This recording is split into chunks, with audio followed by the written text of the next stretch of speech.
नमस्कार. मी कवी मधुसूदन वंडकर. का आयुष्य मिटवणारी स्वप्ने का पाहतो आहे मी, जीव तडपुनी तुझा चाहता का बनतो आहे मी. आयुष्यात दिसली अनेक वळणे, पण प्रेम वळणावर का वळलो मी. वास्तवात जे फक्त दुःख आहे त्यालाच का आनंद मानतो मी. फुले कितीही फुलली तरी ती कोमजणारच, सूर्य कितीही उगवला तरी तो शरणागती पत्करणारच.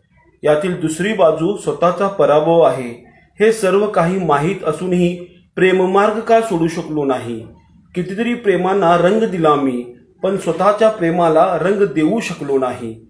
पाखरास कधी उडायला शिकवलं जात नाही, स्वतःच्या प्रयत्नांनीच ते शक्य साध्य होतं.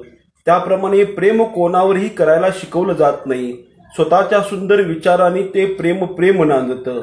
कोणावर कसे प्रेम करावे हा आपल्या संस्कृतीचा भाग आहे. एकूण झालेल्या आयुष्याचा अनमोल ठेवा आहे.